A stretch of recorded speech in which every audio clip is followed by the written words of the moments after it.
Download aplikasi Kontan sekarang di App Store atau Play Store.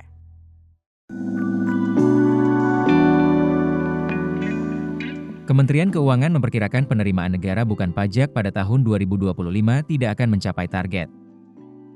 Mengutip laporan pemerintah tentang pelaksanaan APBN semester 1 2025, setoran PNBP pada tahun ini diperkirakan hanya akan mencapai Rp477,2 triliun atau 92,9% dari APBN tahun 2025.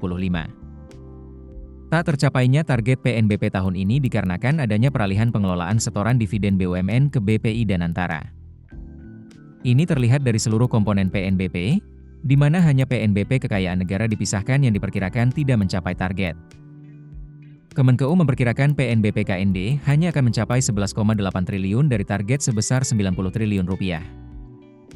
Menteri Keuangan Sri Mulyani Indrawati bahkan mengungkapkan bahwa pemerintah akan kehilangan potensi PNBP senilai Rp80 triliun seiring peralihan pengelolaan dividen BUMN kepada Danantara. Namun, Kementerian Keuangan menargetkan mampu menambal sumber dana yang hilang itu setengahnya, setara Rp40 triliun.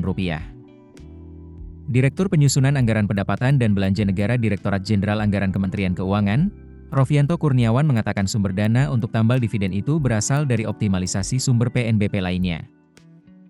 Antara lain PNBP sumber daya alam, PNBP Kementerian Lembaga, hingga PNBP lainnya yang mencakup pendapatan dari Badan Layanan Umum.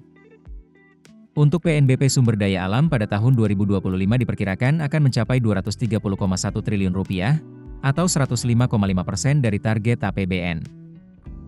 Ini terdiri dari PNBP SDA Migas sebesar Rp114,6 triliun dan PNBP SDA Non-Migas sebesar Rp115,5 triliun. Di sisi lain, pendapatan PNBP lainnya diperkirakan akan mencapai Rp136 triliun atau 106,5% dari target APBN 2025. Kinerja PNBP lainnya akan disorong oleh pendapatan kementerian lembaga yang diperkirakan akan tetap terjaga pada semester 2 2025, seiring dengan peningkatan kualitas layanan dan perbaikan tata kelola PNBP di beberapa kementerian lembaga. Meskipun demikian, terdapat potensi penurunan pada penerimaan hasil tambang yang disebabkan oleh moderasi harga batu bara acuan. Di samping itu, pendapatan Badan Layanan Umum akan mencapai Rp99,3 triliun atau 127,4% dari target APBN 2025.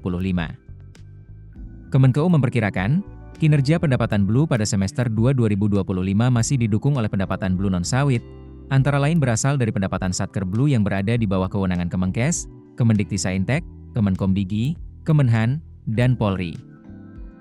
Sementara itu, penurunan rata-rata harga referensi CPO Kemendak masih akan menjadi tantangan bagi pendapatan Blue sawit dari pengelola dana perkebunan kelapa sawit. Keputusan bisnis terbaik datang dari data, bukan tebakan. Mudah berlangganan Business Insight dengan subscribe with Google.